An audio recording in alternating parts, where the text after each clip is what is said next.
Claire avait 34 ans et pourtant, elle se sentait souvent comme une ombre dans sa propre maison. Le vieil appartement aux volets blancs, niché dans un quartier calme de Lyon, avait autrefois été un symbole de promesses et de projets à venir. Aujourd'hui, il résonnait d'un silence lourd, plus pesant que le vacarme d'un orage. Les murs semblaient s'être éloignés les uns des autres, comme si même l'espace voulait fuir ce qui restait entre elle et Antoine. Mariés depuis 7 ans, ils avaient tout essayé pour avoir un enfant. FIV, traitements hormonaux, consultations privées, médecines alternatives. Chaque tentative se terminait par un nouveau vide.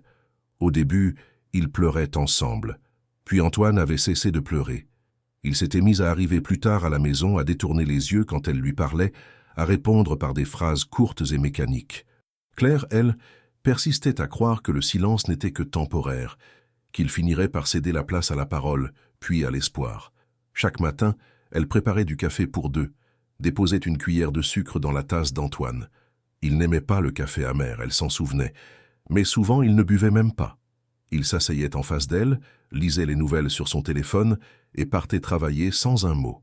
Parfois, elle avait l'impression qu'ils n'étaient plus deux, mais deux étrangers partageant un espace commun, comme deux locataires forcés d'habiter ensemble.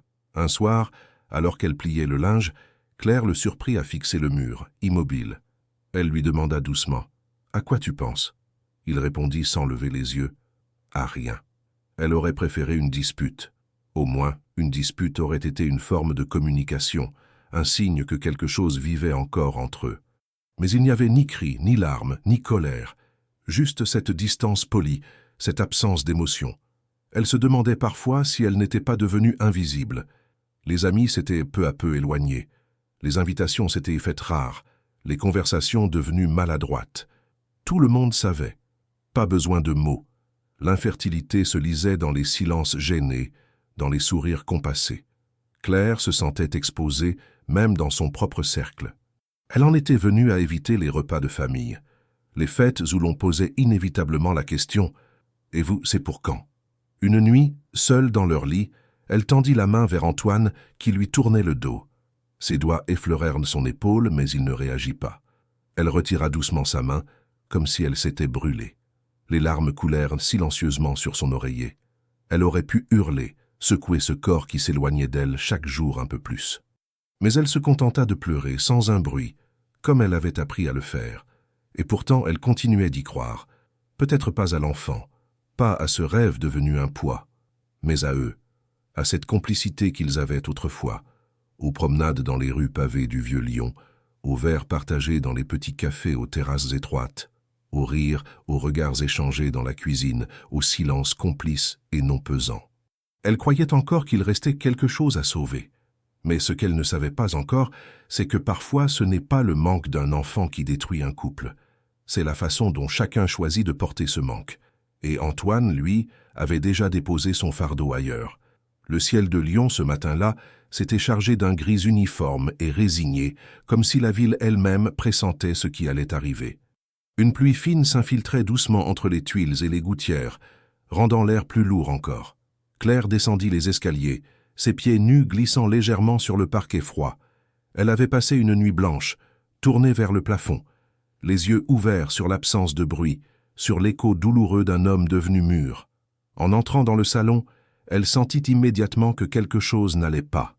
L'air était figé, comme suspendu. Puis, elle les vit.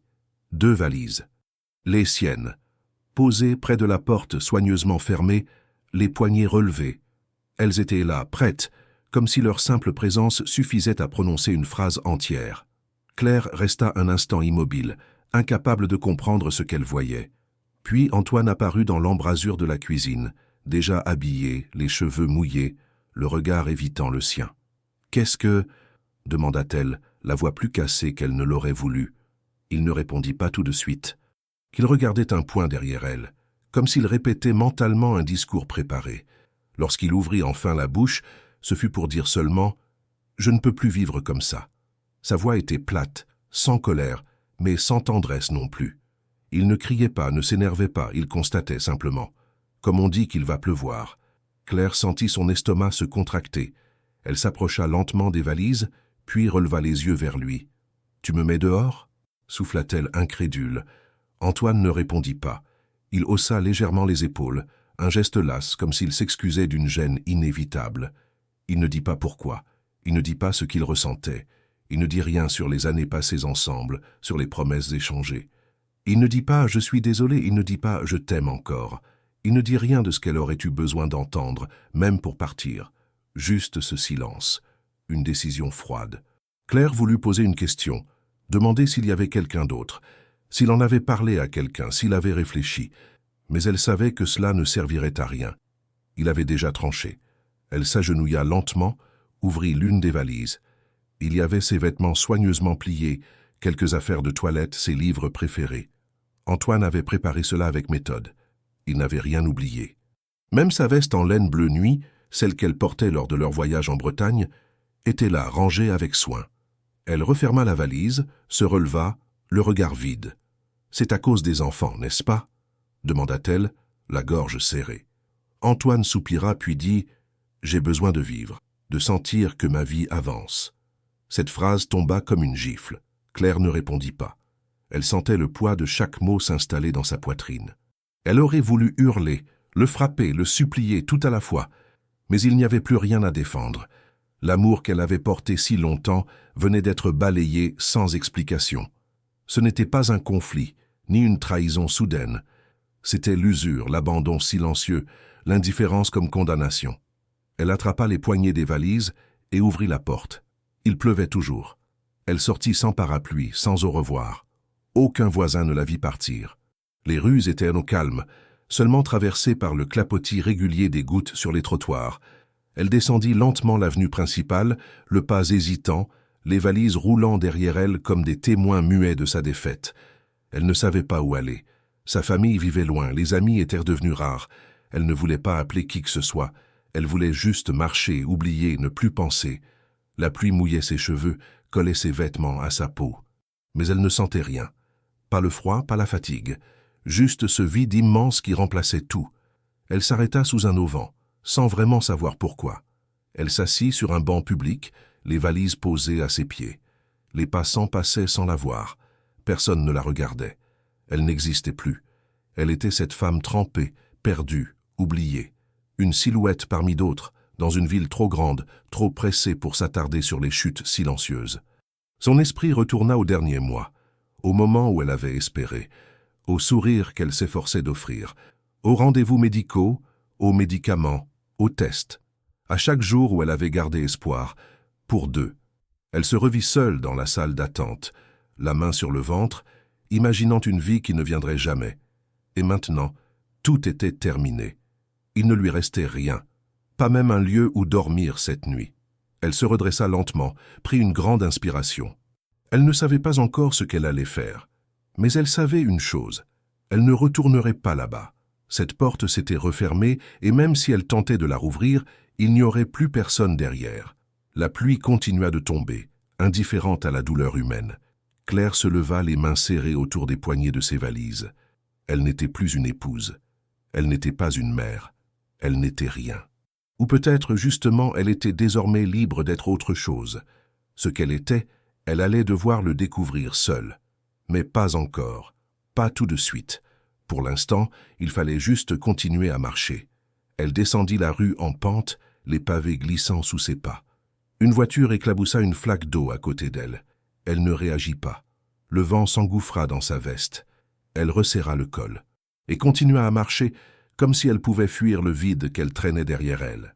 Elle ne savait pas encore que, juste au coin de la rue suivante, un inconnu allait l'arrêter. Pas avec des promesses. Pas avec des mots vides, juste avec une phrase simple, inattendue. Une phrase qui, pour la première fois depuis des mois, ne lui demanderait rien, sauf de croire qu'autre chose était possible. Claire s'était arrêtée sur un petit banc de bois, légèrement déformé par le temps, situé dans un square discret du quartier des terreaux.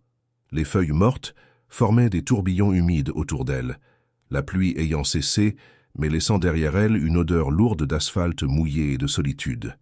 Elle posa ses valises près d'elle, le tissu détrempé collé contre ses jambes, et laissa tomber sa tête en arrière, les yeux fixés sur un ciel gris sans intention. Autour, la vie reprenait son cours indifférente. Des enfants couraient à l'abri sous les auvents des magasins. Une vieille dame passait avec un caddie en métal grinçant. Des conversations flottaient, portées par un vent discret. Claire, elle, était immobile. Ses vêtements séchaient lentement sur elle, lui donnant une sensation de poids supplémentaire. Elle ne savait pas depuis combien de temps elle était là. Le temps semblait s'être distendu, étiré par la perte, le choc, le désespoir sans cri. Elle n'avait plus la force de penser. Son regard glissait sur les passants sans les voir, comme si son propre corps n'était plus qu'un décor figé dans une scène que tout le monde traversait sans s'arrêter.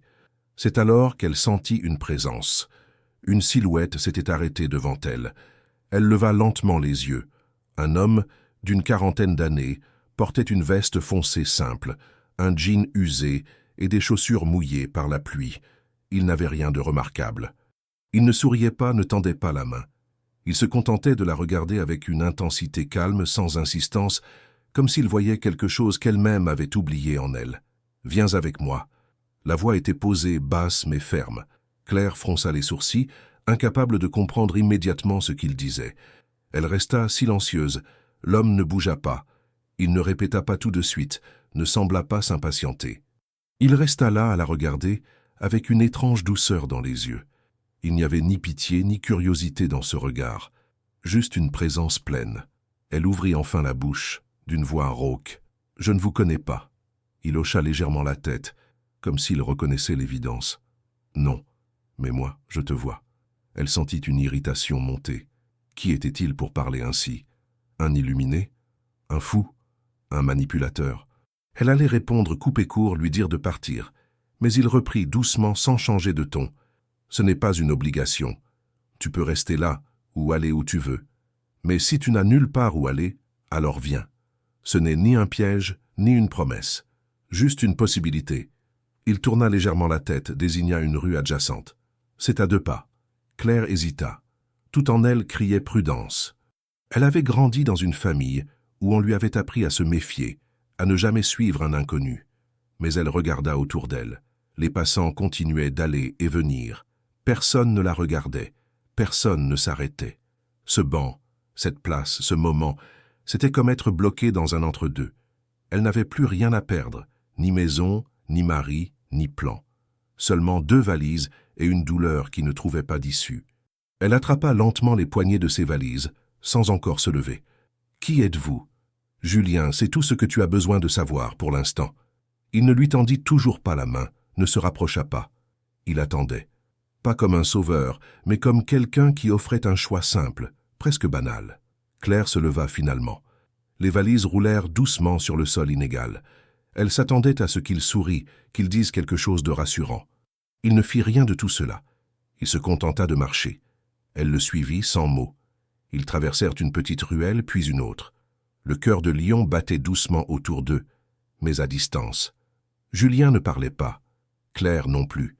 Le silence entre eux n'était pas pesant. Il était curieusement apaisant. Elle sentait son cœur battre plus vite, par méfiance, mais aussi parce qu'elle pressentait que ce moment marquait une cassure. Ils arrivèrent devant une porte verte, simple, encadrée de pierres claires. Julien sortit une clé, l'inséra, ouvrit. Claire entra la première. L'intérieur n'était ni un hôtel, ni un centre d'accueil, ni un lieu religieux. C'était une maison, une vraie maison à l'ancienne. Un parquet un peu usé, des murs aux couleurs douces, des photos accrochées, des livres sur des étagères branlantes, et des voix, des rires étouffés. Une odeur de soupe chaude flottait depuis la cuisine. Des bruits de pas à l'étage, une musique légère provenant d'une radio oubliée. Julien posa sa veste, la regarda. « Tu peux rester cette nuit, et demain, on verra. » Claire hocha la tête, toujours muette. Une jeune femme passa dans le couloir, un plateau dans les mains, leur lança un sourire franc. Un garçon d'environ 16 ans descendit les escaliers en courant, la salua d'un « salut » rapide. Personne ne lui demanda ce qu'elle faisait là. Personne ne lui posa de questions. Elle déposa ses valises dans un coin du salon, puis s'assit sur un fauteuil au tissu un peu râpé. Pour la première fois depuis des jours, elle sentit quelque chose comme un soupir. Pas un soulagement, mais une pause. Julien était dans la cuisine, en train de servir 2 bols. Il revint, entendit un vers elle. « Tu n'es pas obligé de parler. Juste, sois là. » Elle prit le bol, le regarda longuement, puis murmura « Merci ». Ce fut tout. Il s'assit en face d'elle, sans un mot. Et ce silence-là n'était pas comme celui de son ancienne maison. Il n'était pas vide. Il était plein d'un début qu'elle ne comprenait pas encore. La nuit fut longue, mais pas pour les mêmes raisons que les précédentes. Claire s'était installée dans une petite chambre à l'étage, simplement meublée d'un lit, d'une commode ancienne et d'une lampe à abat-jour en tissu délavé. Les draps sentaient la lavande. Elle s'était allongée, les yeux ouverts sur le plafond bas, écoutant les bruits discrets de la maison. Des pas, des rires étouffés, une radio qui grésillait quelque part. Rien n'était menaçant, mais tout était étrange. Elle ne connaissait personne ici, et pourtant elle n'avait pas ressenti le besoin de fuir. Au matin, une lumière douce traversait les rideaux. Elle descendit lentement les escaliers, comme si elle ne voulait pas déranger. Dans la cuisine, un jeune homme préparait du café, concentré sur les gestes simples du matin. Il lui adressa un signe de tête sans s'interrompre. Julien était déjà là, assis à la table, lisant un journal. « Bien dormi ?» demanda-t-il, sans lever les yeux. Elle hocha la tête, puis s'assit. Il lui servit une tasse, ajouta du lait sans demander, comme s'il savait. Ici, chacun fait comme il peut. Certains restent quelques jours, d'autres des mois. Il n'y a pas de règle stricte. Si tu veux parler, tu peux. Si tu préfères ne rien dire, personne ne t'y forcera. Claire regardait autour d'elle. La maison semblait un organisme vivant. Une femme aux cheveux gris traversa le couloir en chantonnant. Un adolescent aux écouteurs entra, attrapa un croissant et repartit aussitôt. Sur les murs, des cadres montraient des photos en noir et blanc, des moments figés de visages inconnus. L'atmosphère était étonnamment paisible, malgré la diversité visible. Elle passa la matinée à observer. Elle ne posait pas de questions, mais elle écoutait. Chacun ici semblait venir d'un ailleurs difficile. Un homme à la démarche raide parlait tout bas à une jeune femme qui portait un pull trop grand pour elle. Une mère avec un enfant de 6 ans jouait aux cartes dans le salon.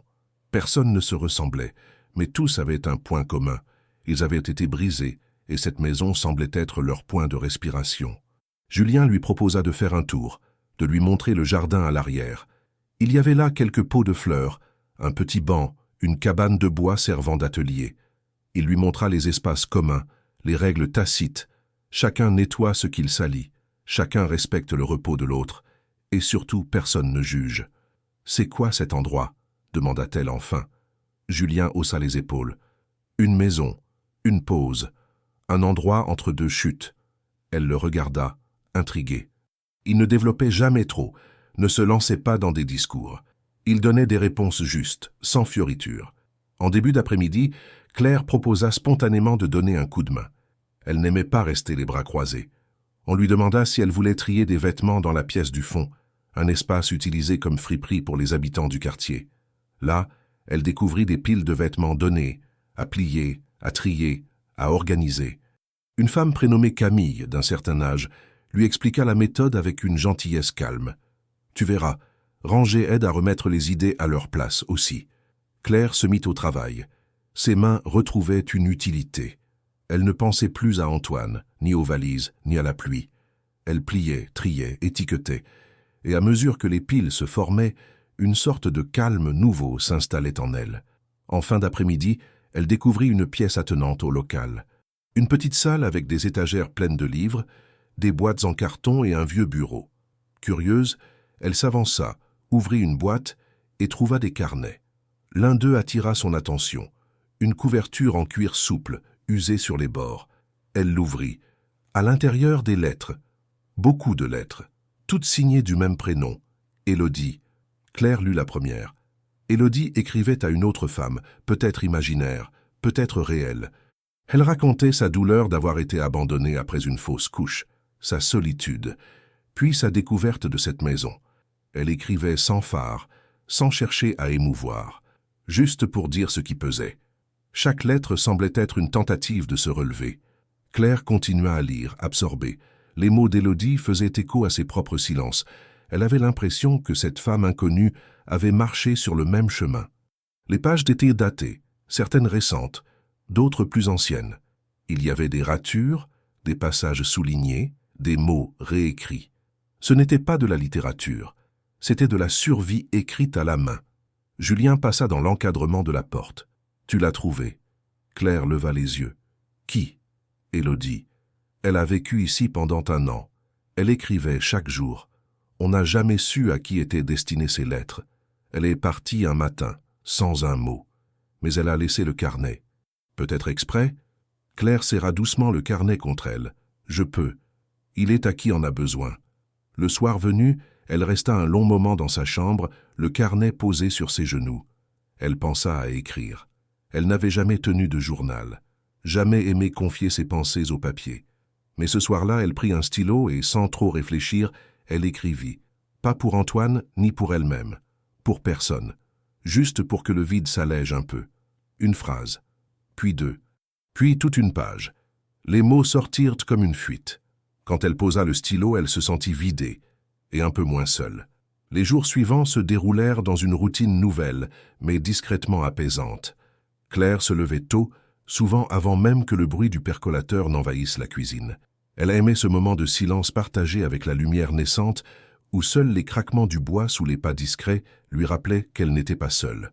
Ses valises étaient restées là, près du mur de sa chambre, fermées, comme un rappel qu'elle n'était pas encore chez elle, mais elle ne les ouvrait plus. Le carnet trouvé dans la friperie ne quittait jamais sa table de chevet. Elle y revenait chaque soir. Les lettres d'Élodie semblaient avoir été écrites pour elle, sans jamais l'avoir connue.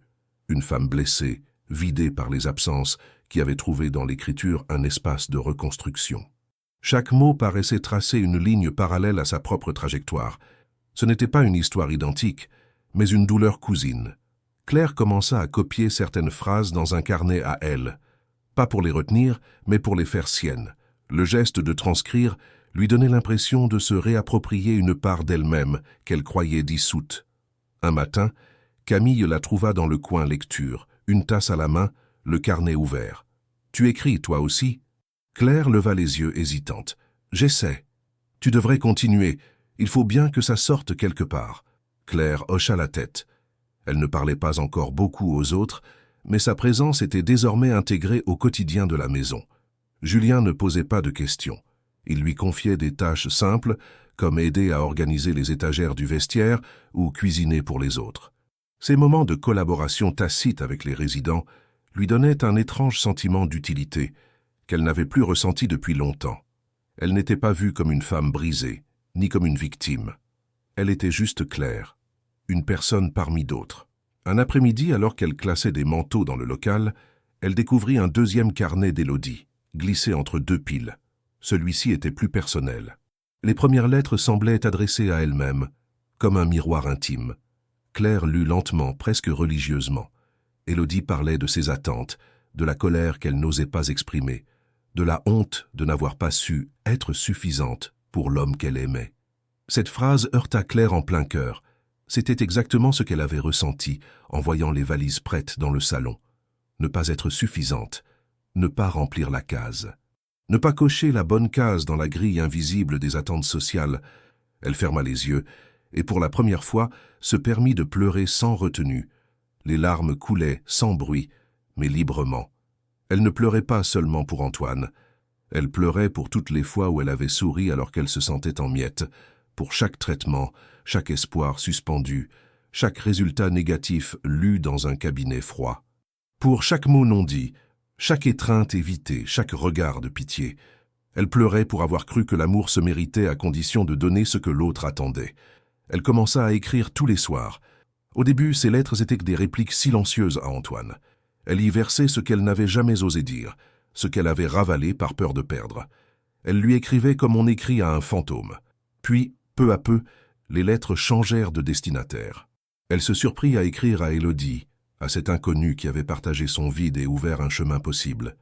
Elle lui racontait ses journées, ses doutes, ses premiers sourires volés au milieu d'une conversation.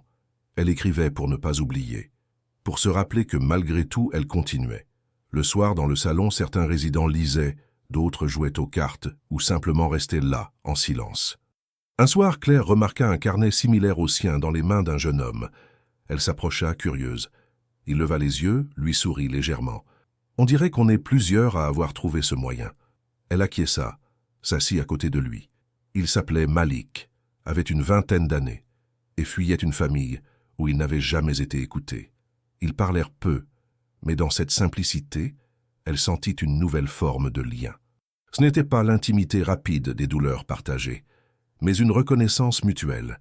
Ils avaient tous été mis de côté, d'une manière ou d'une autre. Mais ici, ils réapprenaient à exister. Julien observait sans intervenir. Il semblait veiller sur chacun sans jamais imposer de cadre rigide. Un soir, alors qu'ils débarrassaient ensemble, il dit simplement « Élodie a laissé plus que des mots.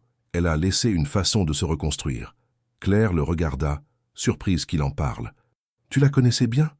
Pas autant que j'aurais voulu, mais assez pour comprendre qu'elle n'était pas venue ici pour être sauvée. Elle voulait juste reprendre sa place dans le monde. » Claire ne répondit pas. Elle pensait à sa propre place, à celle qu'elle avait perdue, puis à celle qu'elle commençait peut-être à construire. Elle n'était plus la femme d'Antoine, ni la patiente des cliniques de fertilité. Elle n'était pas encore tout à fait elle-même, mais elle avançait. Une page après l'autre. Ce soir-là, dans sa chambre, elle ouvrit le carnet et écrivit une lettre différente. Elle ne s'adressait plus à Antoine, ni à Élodie. Elle écrivait à la Claire du passé, à celle qui avait cru que son amour suffisait, que son silence protégeait, que son endurance était une vertu. Elle lui parlait avec douceur. Elle ne lui reprochait rien. Elle la remerciait d'avoir tenu bon. Puis, elle s'endormit avec le carnet ouvert sur sa poitrine. Pour la première fois depuis longtemps, elle n'avait pas peur du lendemain. La routine fragile que Claire commençait à reconstruire fut brusquement bousculée un matin où la maison entière sembla retenir son souffle. Le jour venait à peine de se lever, et l'odeur du café commençait juste à envahir la cuisine, lorsque la porte d'entrée s'ouvrit avec un grincement plus fort que d'habitude. Claire, qui triait des vêtements dans le couloir, leva la tête et aperçut un homme entrer, trempé par la pluie encore persistante. Il secoua brièvement son manteau, regarda autour de lui avec une expression dure, presque fermée. Son regard n'avait rien de hostile, mais il était lourd d'une tension contenue, comme s'il venait d'un endroit où la méfiance était devenue une seconde nature. Julien apparut derrière lui. Il referma la porte, posa une main brève sur l'épaule du nouvel arrivant, un geste discret mais chargé de quelque chose que Claire ne comprit pas tout de suite. L'homme ne répondit pas au geste. Il garda les bras croisés, les épaules légèrement voûtées, comme s'il s'imposait une distance immédiate avec tout ce qui l'entourait. Julien fit signe à Claire et aux autres de ne pas s'approcher encore. Il semblait vouloir lui laisser un espace d'adaptation. « Voici Marc », annonça Julien d'une voix calme. Les résidents murmurèrent un salut poli, mais aucun ne chercha à lui serrer la main. Ils savaient reconnaître les arrivées difficiles. Ici, chacun avait son propre rythme pour apprivoiser la maison. Claire observait ce nouvel homme avec attention. Elle n'avait jamais vu autant de crispation se concentrer dans un regard. Il semblait porter le poids d'un passé sans nom, comme s'il avait dû faire face à quelque chose qu'il ne pouvait ni raconter ni fuir. Il ne la regarda pas même lorsqu'elle tenta un sourire neutre en guise de bienvenue. Il détourna simplement les yeux, comme si toute interaction risquait de le fragiliser. Julien accompagna Marc jusqu'à la cuisine pour lui offrir quelque chose de chaud à boire.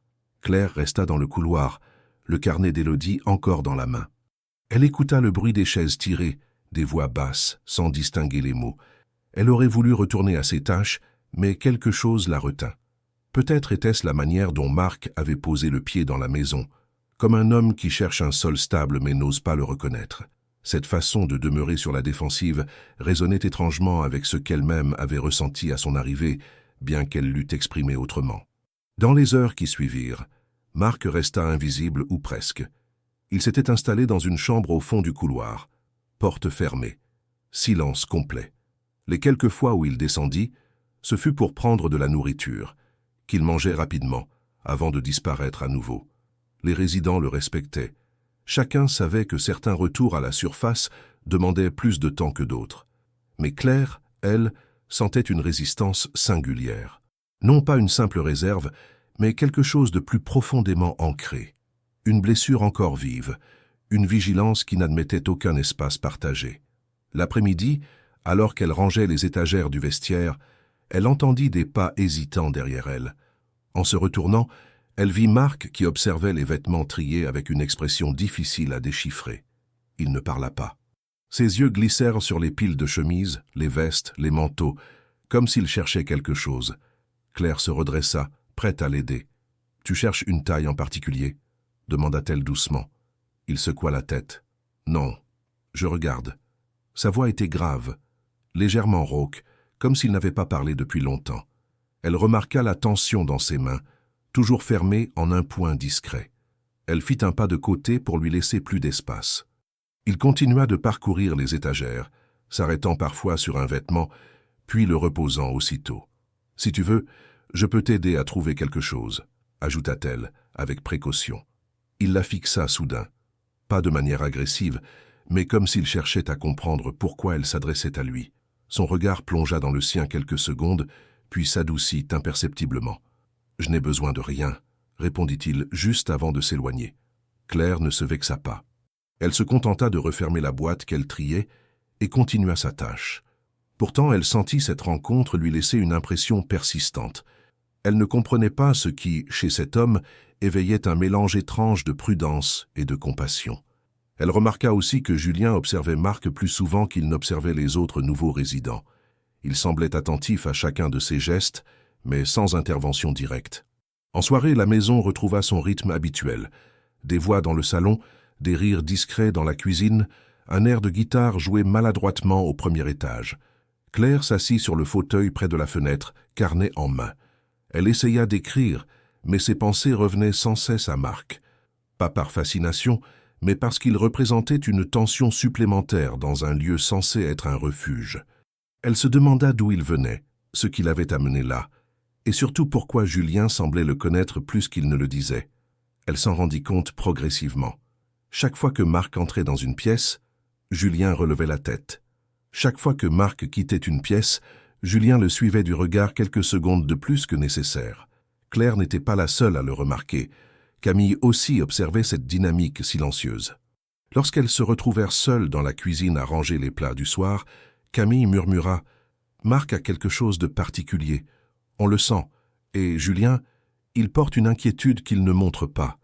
Mais elle est là. » Claire resta silencieuse.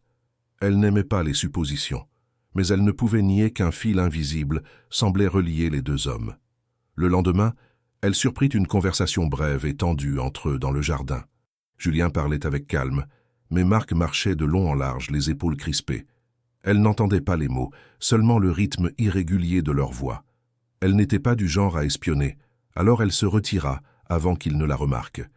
Mais une chose était claire, leur histoire commune n'était pas anodine.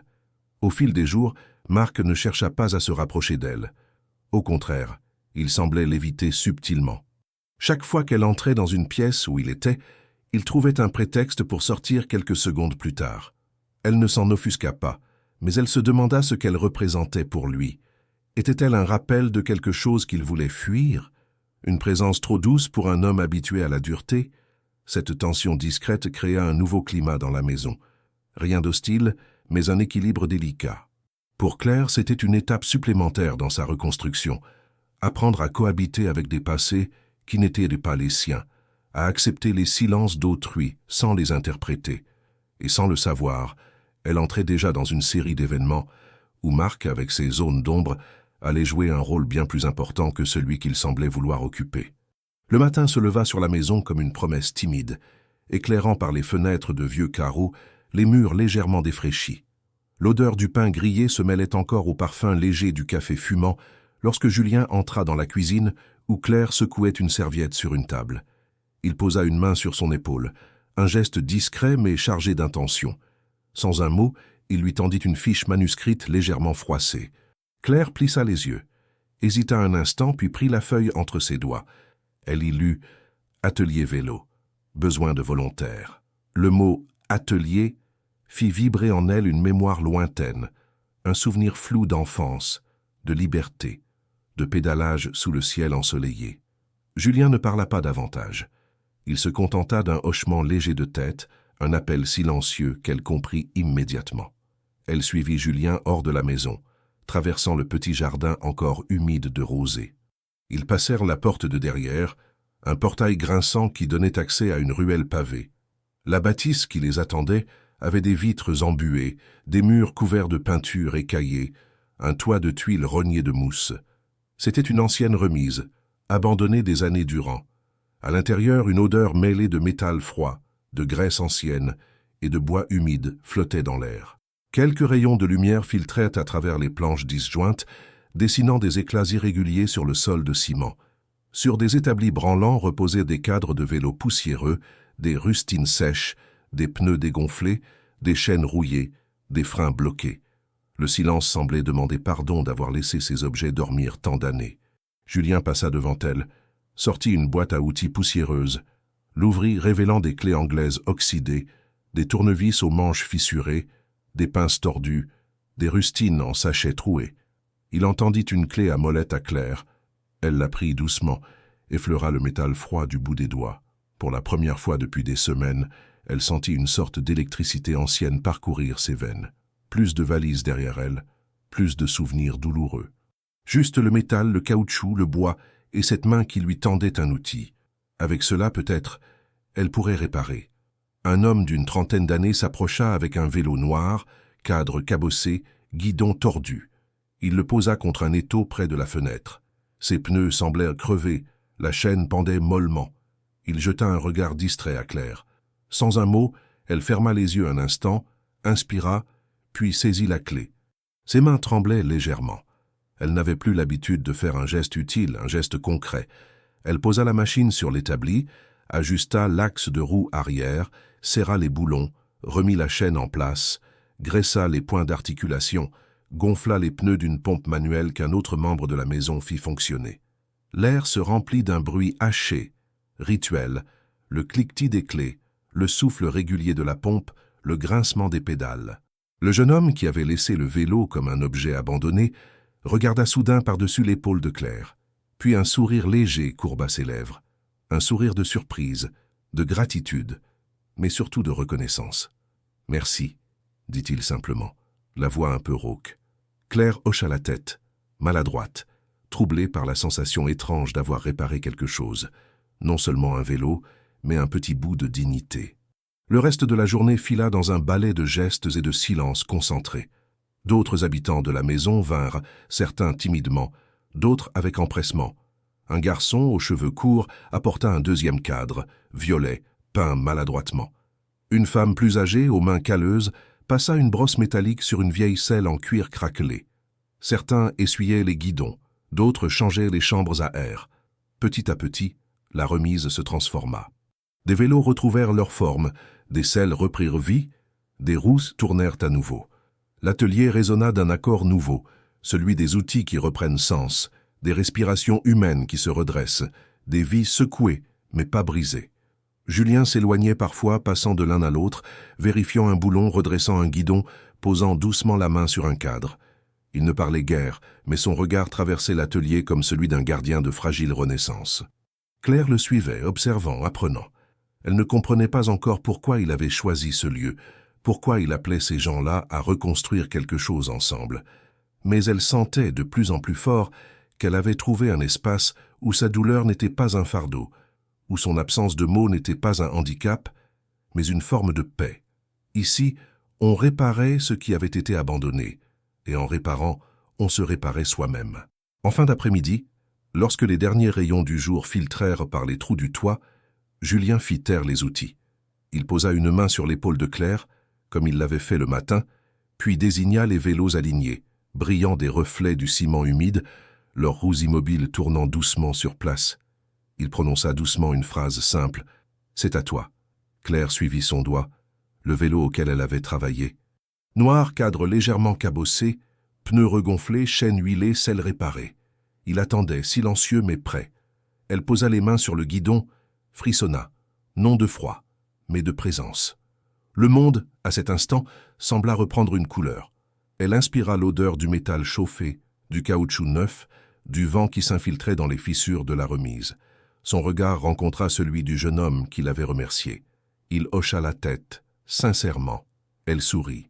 Un vrai sourire, un sourire que le miroir n'avait pas vu depuis longtemps. Ce soir-là, elle rentra à la maison le vélo à la main. Il roulait doucement entre ses jambes, les pédales encore un peu rigides, mais prêtes à tourner. Dans la cuisine, des plats mijotaient, des voix chuchotaient. Elle évita les regards. Elle ne voulait pas que l'on voie ce sourire naissant comme un triomphe trop fragile. Mais elle sentit, malgré tout, une chaleur nouvelle dans ses entrailles. Quelque chose d'imprévu, de timide, comme un pain qui gonfle lentement sous la main. Lorsqu'elle referma la porte de sa chambre, elle posa le carnet sur la table de chevet. Aucune lettre ce soir-là, aucun mot. Elle s'allongea, le corps lourd, non de lassitude, mais de satisfaction. Elle respira profondément, sentit la nuit pénétrer les rideaux, et s'endormit, sans cauchemar, sans doute, sans crainte, avec le souvenir d'un outil froid entre les mains, d'un cadre réparé, d'un sourire rendu. Pour la première fois depuis longtemps, elle crut, non en l'amour passé ni en un futur incertain, mais en elle-même, simplement, doucement. Le jour s'annonçait ordinaire. Claire était assise dans la cuisine, les doigts encore imprégnés de la graisse de l'atelier, une tasse de café entre les mains, les pensées flottant entre la satisfaction des progrès du projet vélo et les mots qu'elle n'avait pas encore écrits dans son carnet. La maison vivait à son rythme habituel, ponctué de rires discrets, de pas dans l'escalier, du bruit des casseroles et des conversations feutrées. Elle n'attendait rien, surtout pas lui. La sonnette retentit dans le couloir, un son banal, presque insignifiant. Mais ce jour-là, il déclencha un léger frisson dans le dos de Claire. Elle ne bougea pas tout de suite. Camille, qui passait avec un plateau, alla ouvrir. Un courant d'air entra par la porte, suivi d'un silence plus lourd que d'habitude. Claire se retourna, et là, sur le seuil, debout comme un fantôme qu'on croyait enterré à jamais, se tenait Antoine. Il avait les cheveux légèrement plus longs qu'avant, un manteau élégant mais froissé, et dans les mains, un parapluie mouillé qu'il tenait maladroitement comme un objet inutile. Son regard se posa sur Claire dès qu'il la vit. Il ne souriait pas. Il semblait hésiter, comme s'il ne s'attendait pas à la trouver aussi droite, aussi calme, aussi présente. Claire ne bougea pas. Le cœur tambourinait contre sa poitrine, non de désir ou de peur, mais d'un choc brutal. Le passé, avec toute sa charge de douleur, venait de franchir le pas de la maison. Julien apparut rapidement, s'interposant presque physiquement entre Antoine et l'intérieur. Il posa une main ferme sur la porte. « Vous êtes » Antoine ne détourna pas le regard de Claire. Il répondit simplement, sans agressivité mais sans chaleur. « Je suis son mari. Enfin, je l'étais. Je suis venu lui parler. » Julien ne bougea pas. Le silence dans la pièce était total. Les résidences étaient figées. Camille posa doucement son plateau. Claire, elle, resta assise. Elle sentit une montée d'adrénaline dans ses veines. Ce moment, elle l'avait imaginé 100 fois. Sous la pluie, dans le silence de sa chambre, entre deux lignes d'une lettre non envoyée. Et maintenant qu'il était là, elle n'avait pas de mots préparés. Julien se tourna vers elle, cherchant son approbation du regard. Claire se leva lentement. Elle fit quelques pas, s'approcha d'Antoine, mais garda une distance. Elle ne le toucha pas. Elle ne dit rien. Elle attendit. Antoine sembla soudain désarmé. Il baissa les yeux, puis les releva. « Je suis désolé. » Ces 3 mots tombèrent dans la pièce comme une pierre dans un lac calme. Aucun écho, aucun murmure. Claire attendit. Il poursuivit. « Je ne savais pas comment faire. Tout devenait trop lourd. La pression de ma famille, les attentes, le regard des autres. Je n'ai pas su te protéger. » Elle hocha la tête lentement, non en signe d'acceptation, mais comme quelqu'un qui entend sans encore répondre. Antoine regarda autour de lui, comme s'il découvrait pour la première fois l'endroit où elle vivait désormais. Les murs, les visages, les objets simples. « J'ai compris que j'avais fait une erreur. J'aimerais qu'on parle, qu'on essaie de recommencer. » Claire sentit alors une colère froide monter. Pas une rage incontrôlée, mais une lucidité. Elle comprit que ce qu'Antoine voulait, ce n'était pas elle. C'était réparer son image, apaiser sa culpabilité. Il ne venait pas la chercher parce qu'il l'aimait encore. Il venait parce que l'absence qu'il avait créée le dérangeait désormais. Julien recula d'un pas, laissant Claire décider. Elle inspira profondément. « Pourquoi maintenant ?»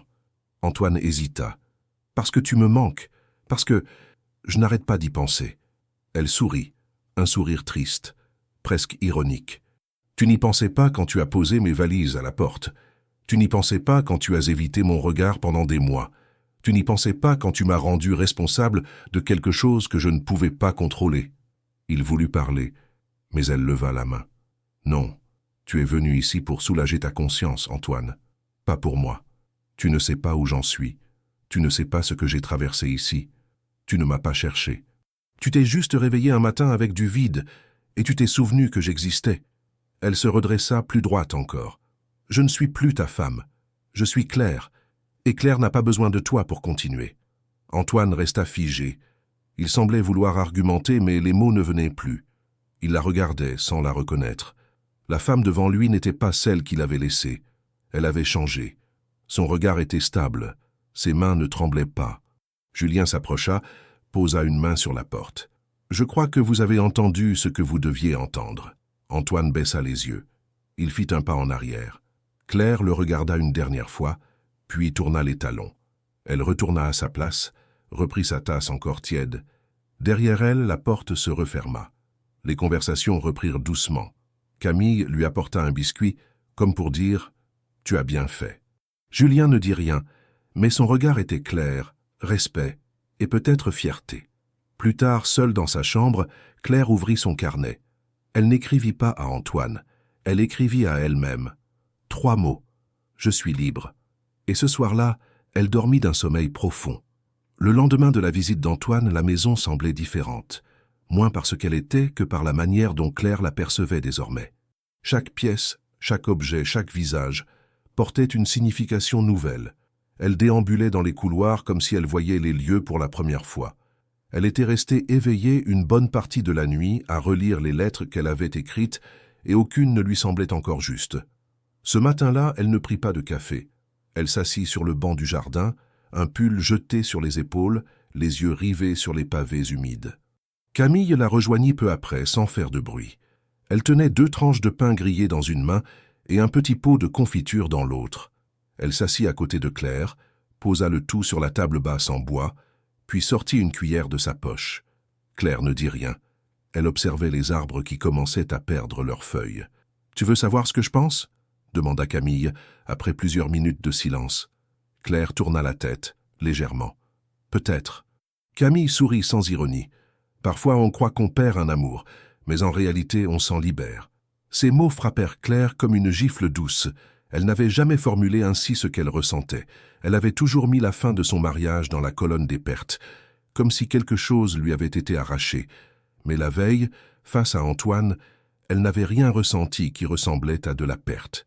Seulement du soulagement. Camille continua, les yeux fixés sur les miettes qui s'éparpillaient sur sa jupe. « Il y a des gens qui vous aiment pour ce qu'ils attendent de vous, et d'autres qui vous aiment simplement parce que vous êtes là, même quand vous ne leur apportez rien. » Claire hocha la tête. Elle pensait à Julien. Depuis son arrivée, il ne lui avait jamais demandé d'expliquer, ni de justifier. Il l'avait regardée comme une personne, pas comme une fonction défaillante, pas comme une femme sans enfant, pas comme une moitié incomplète. Plus tard, dans l'atelier de vélo, elle retrouvait ses gestes familiers, mais l'attention n'y était pas entièrement. Julien entra en silence, observa un moment, puis vint s'asseoir sur le tabouret en face d'elle. « Tu veux qu'on parle ?» Elle haussa les épaules. « Est-ce que toi tu veux parler ?» Il resta silencieux un moment, puis répondit « Je pense que tu mérites de savoir pourquoi je t'ai reconnu dès le premier jour. » Claire fronça les sourcils. « Qu'est-ce que tu veux dire ?» Julien se leva, fit quelques pas, puis se retourna. « Je t'ai vue assise sur ce banc, ce jour de pluie, et j'ai vu la même solitude que j'avais portée moi aussi. Pas exactement la même histoire, mais la même chute. » Elle le regardait attentive. Il poursuivit. « Il y a des années, j'ai vécu avec quelqu'un, une femme. Elle est tombée enceinte, mais l'enfant n'était pas de moi. Elle me l'a dit tard, très tard. J'ai décidé de rester, de l'aimer quand même, de l'élever comme si c'était le mien. Mais autour de moi, tout le monde me disait que je faisais une erreur. Mes parents, mes amis, même des inconnus. On m'a traité de naïf, de faible. » Il s'interrompit un instant, les mains dans les poches. « Elle est partie peu après la naissance, et j'ai gardé l'enfant seul. » Claire resta figée. Ce qu'il disait ne portait ni pathos, ni mise en scène. C'était un récit brut, sans artifice. Un fait. Et l'enfant ? Julien sourit faiblement. Elle vit maintenant chez sa grand-mère. Mais pendant 3 ans, j'ai été père. Et pendant 3 ans, j'ai été rejeté pour une décision que je ne regrettais pas. Il se rassit, croisa les bras. Je ne t'ai pas tendu la main par pitié. Je l'ai fait parce que j'ai vu que tu ne demandais rien. Tu étais juste là, avec ton monde qui s'effondrait. Et ça, je connaissais. Claire sentit un nœud se former dans sa gorge. Elle voulut parler, mais les mots ne venaient pas. Alors elle se contenta de poser la main sur l'établi, paume ouverte près de la sienne. Julien ne dit rien. Il posa la sienne à côté, pas sur la sienne, juste là, proche. Le soir venu, elle retourna dans sa chambre avec une sensation nouvelle. Elle n'était pas amoureuse. Ce n'était pas de ça qu'il s'agissait. Mais pour la première fois, elle comprenait ce que signifiait être vue, être reconnue dans sa douleur, dans sa dignité, dans sa présence entière. Julien n'avait jamais tenté de réparer ce qui en elle était brisé. Il avait seulement montré qu'on pouvait vivre avec les morceaux, sans honte. Elle relut alors certaines de ses lettres. Beaucoup lui parurent étrangères. Elle les avait écrites dans l'urgence, dans la colère, dans la peur. Ce soir-là, elle en déchira quelques-unes, pas par rejet, mais parce qu'elles appartenaient à une Claire qui n'était plus tout à fait celle qui écrivait maintenant. Elle écrivit à nouveau à Élodie cette fois, comme si elle écrivait à une amie ancienne, complice. « Aujourd'hui, j'ai compris que je n'ai rien perdu. J'ai repris ce que j'avais laissé en suspens. Ma voix, mon espace, mon droit d'exister sans condition. » Et en refermant son carnet, elle ne se sentit ni victorieuse ni vengée. Elle se sentit simplement là, debout, dans une vie qui commençait à lui appartenir. Le matin suivant, l'air de la maison semblait différent, plus chargé, comme si une tension invisible s'était installée entre les murs. Les regards des résidents croisaient celui de Claire avec une discrétion bienveillante. Chacun avait perçu que quelque chose d'important s'était passé entre elle et Antoine, et que cette page tournée avait laissé en elle une présence nouvelle, plus ancrée, plus affirmée. Mais ce que personne n'attendait, c'était le retour du même homme, cette fois sans parapluie ni excuse, mais avec une détermination maladroite dans le regard. Il arriva sans prévenir, en fin de matinée. Claire était dans le jardin, les mains pleines de terre, occupée à replanter quelques herbes aromatiques autour du petit banc. Camille lui parlait de recettes à base de thym et de romarin lorsqu'un bruit de pas sur les graviers attira leur attention. En se retournant, Claire vit Antoine s'approcher, vêtu sobrement, le visage plus tendu que la veille. Il portait un sac en bandoulière, comme s'il avait cette fois l'intention de rester plus longtemps. Julien sortit immédiatement de la maison, s'interposant à distance. Les gestes étaient calmes, mais la méfiance était palpable. Antoine salua brièvement, cherchant Claire du regard. Elle se leva lentement, essuya ses mains sur un torchon, puis marcha vers lui, sans empressement. Elle s'arrêta à quelques mètres de lui. « Tu ne devrais pas être là, dit-elle simplement. » Antoine inspira profondément. « J'ai réfléchi. Toute la nuit. J'ai réalisé que je n'avais pas le droit de tout gâcher ainsi. Je veux comprendre ce que tu vis ici. Je veux qu'on parle vraiment. » Claire le regarda longtemps sans répondre. Elle sentait autour d'elle les présences des autres, celles qui faisaient partie de sa nouvelle réalité. Julien, silencieux, prêt à intervenir si nécessaire. Camille, en retrait mais attentive. Et d'autres visages aux fenêtres, curieux mais respectueux. « Tu veux comprendre ?» répondit-elle enfin, la voix posée. « Tu veux comprendre ce que c'est que d'être traité comme un problème, comme une absence, comme un échec ?» Antoine ouvrit la bouche, mais elle leva la main. « Non, tu vas écouter, parce que moi, j'ai écouté tes silences pendant des mois.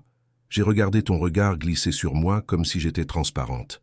J'ai avalé chaque moment où tu faisais semblant de me soutenir, alors qu'en vérité, tu comptais les jours jusqu'à ce que je parte d'elle-même.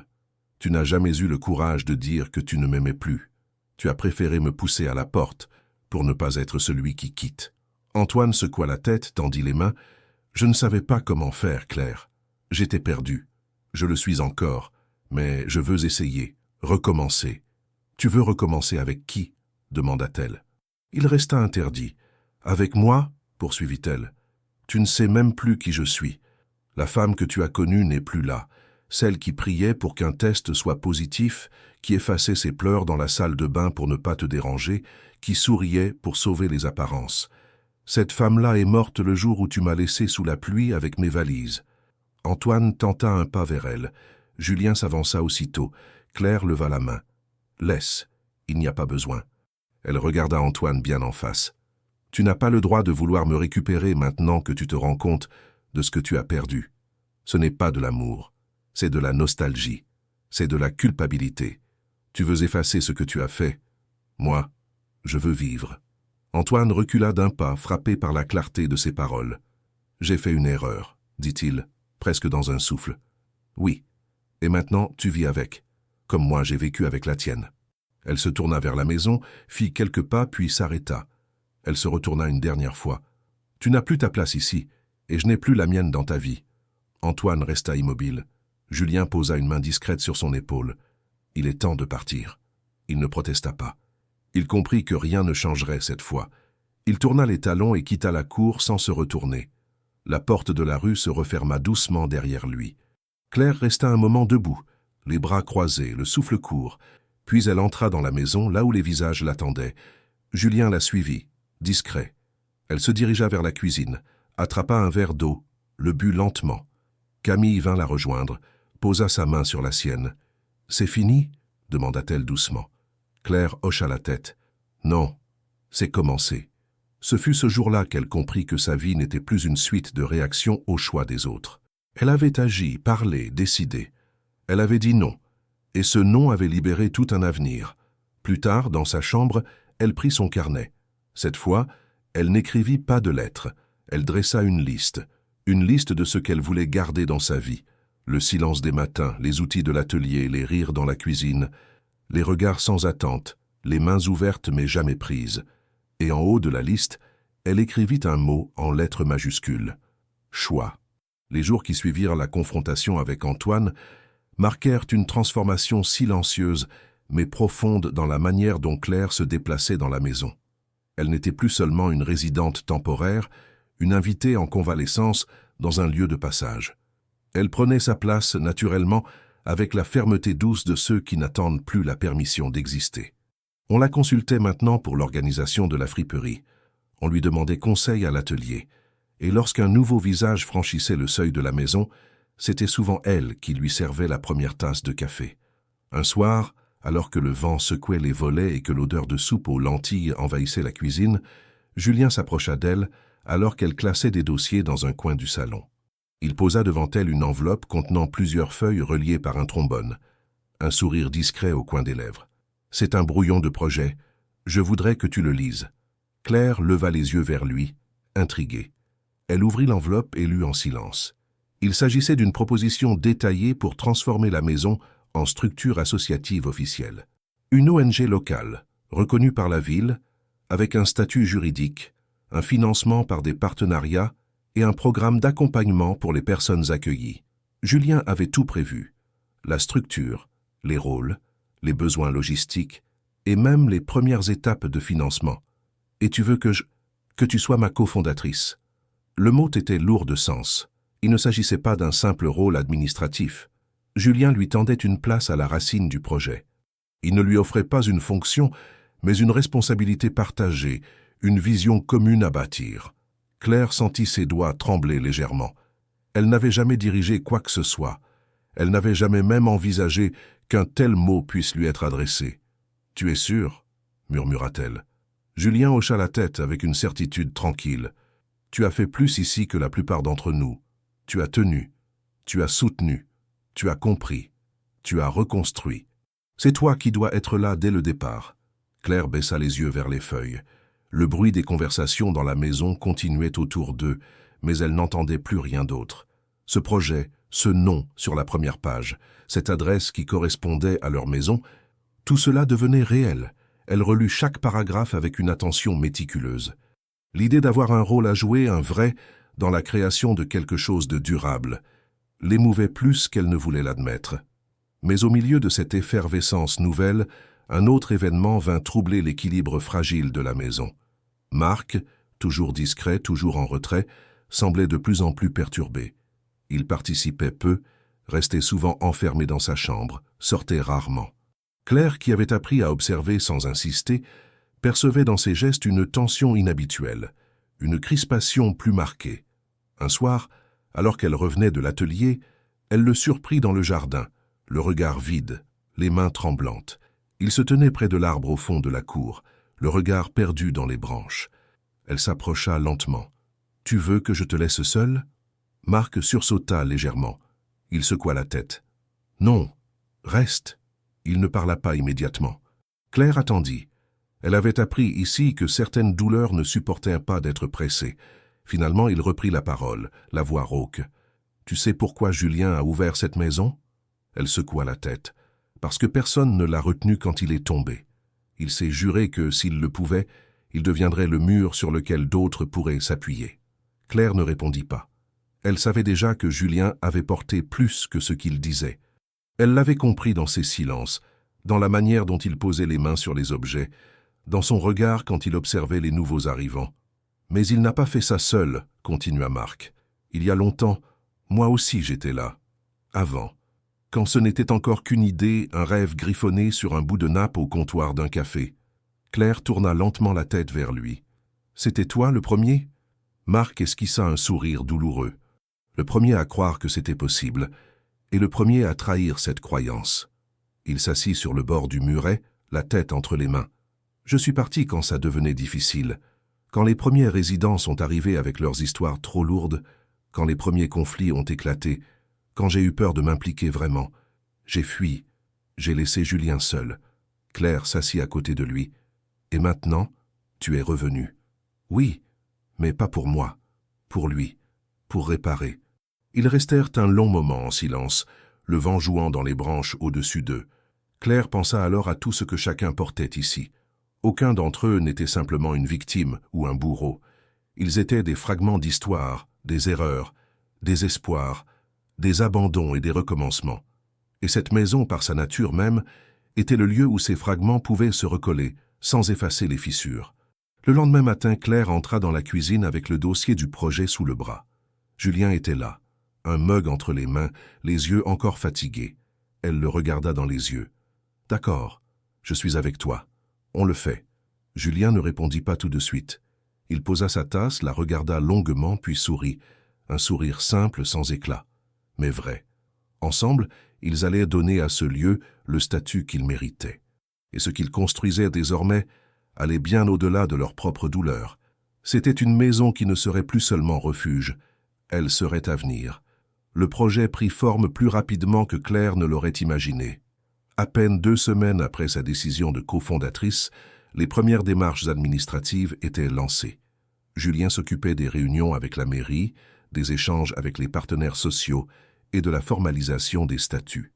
Claire, elle, centralisait les idées de l'équipe, organisait les plannings, rédigeait les premiers documents de présentation et coordonnait les rôles au sein de la maison. Les résidents, jusque-là simplement bénéficiaires d'un accueil temporaire, devinrent peu à peu acteurs du processus. Chacun proposait quelque chose, une idée pour améliorer l'atelier, un contact utile, une compétence à offrir. Un nom fut choisi en commun.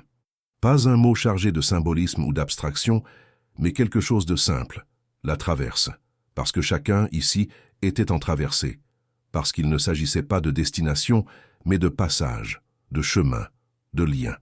Un nom accepté par tous, sans discussion. Claire remarquait jour après jour à quel point la maison évoluait. Là où régnait autrefois le silence et l'isolement, on trouvait désormais une énergie nouvelle, palpable. Des repas collectifs s'organisaient de façon naturelle. Les tâches étaient réparties sans conflit. Les pièces communes étaient mieux entretenues qu'auparavant, non par obligation, mais par volonté collective. Le samedi, des résidents avaient proposé d'ouvrir la friperie au public. Une affluence modeste mais régulière s'installa.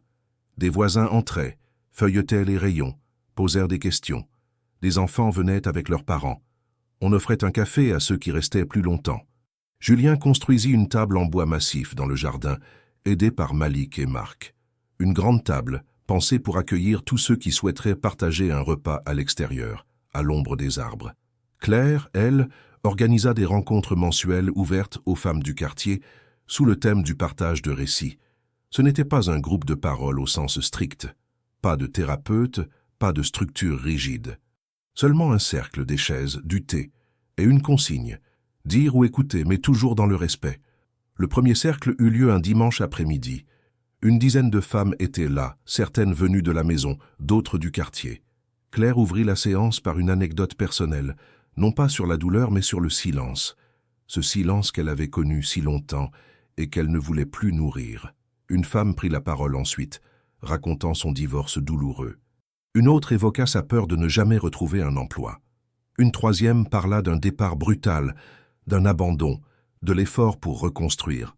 Chaque voix se tissait à la suivante, créant une toile invisible de reconnaissance mutuelle.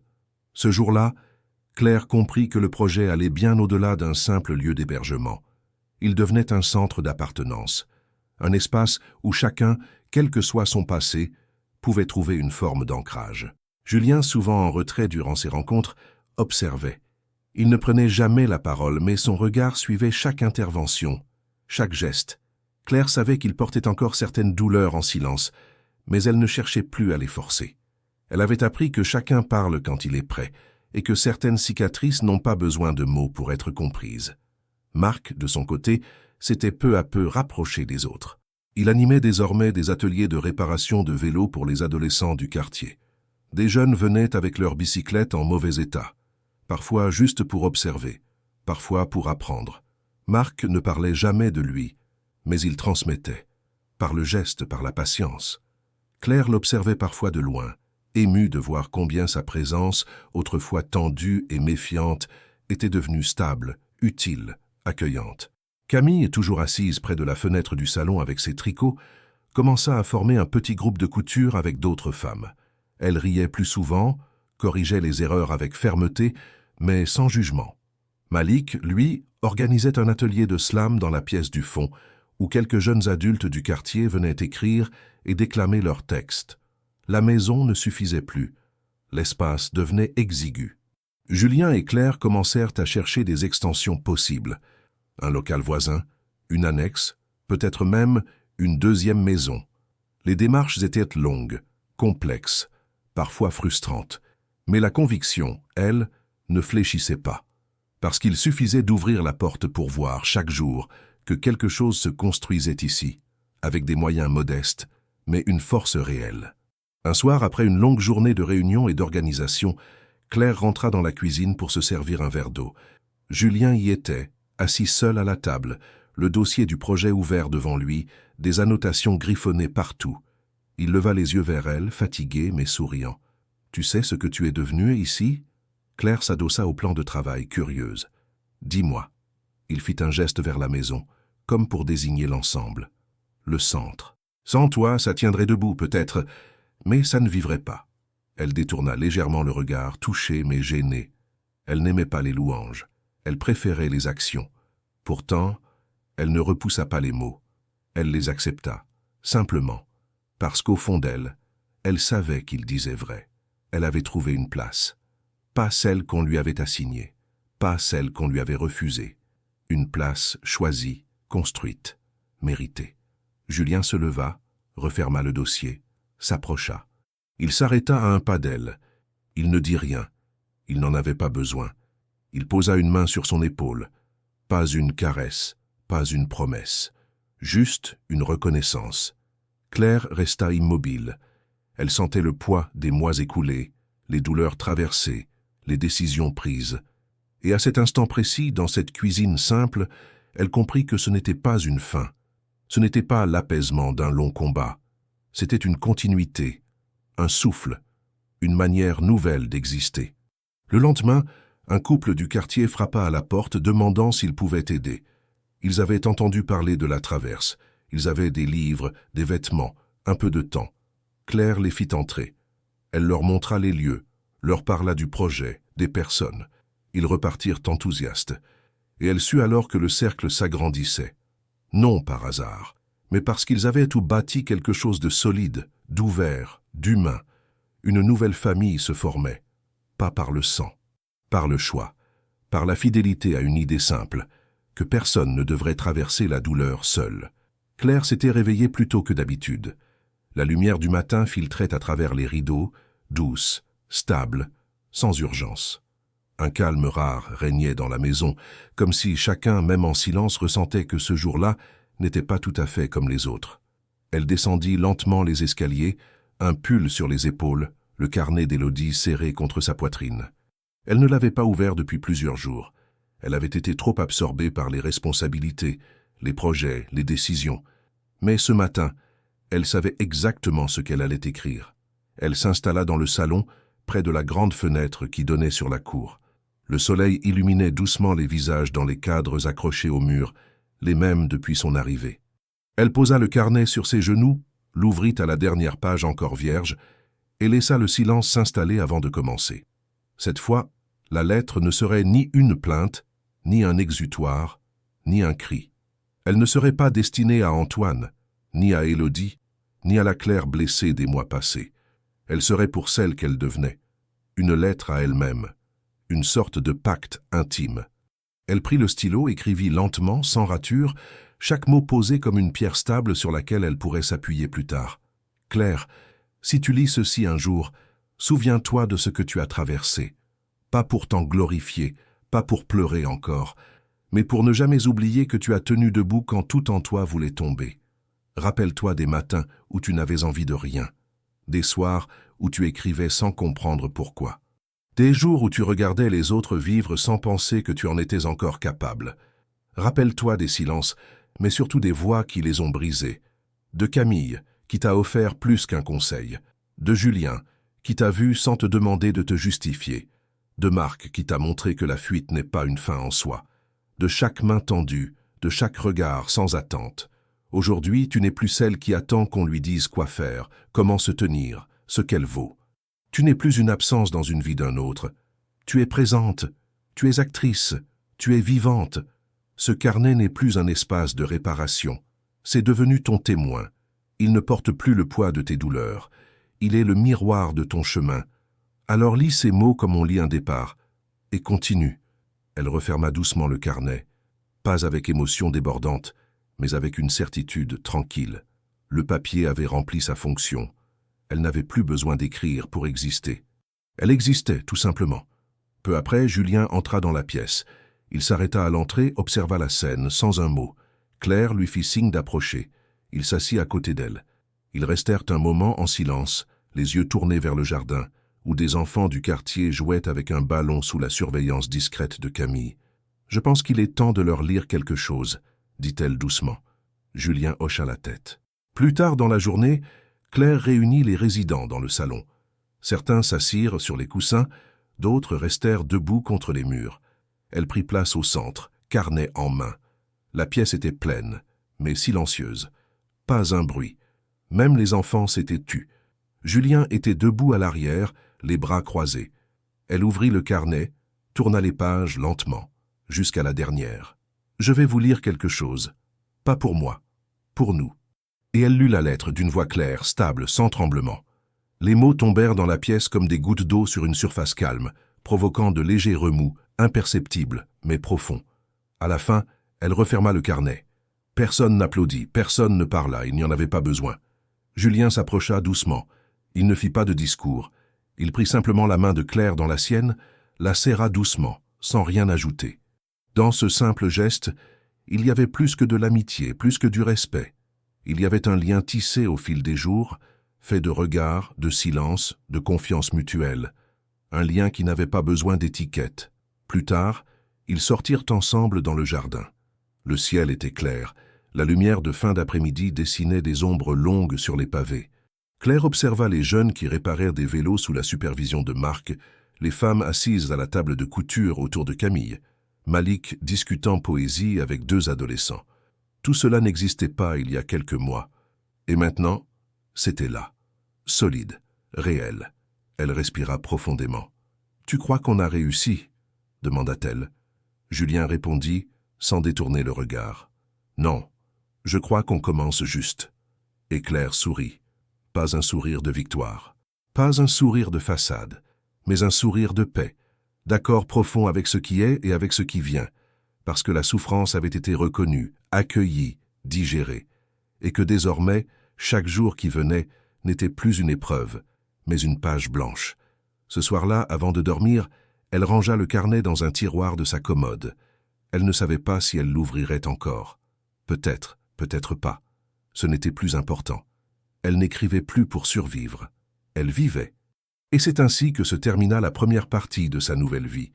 Non dans le bruit, ni dans les promesses, mais dans un silence plein, celui des choses accomplies, des blessures transformées, des liens choisis.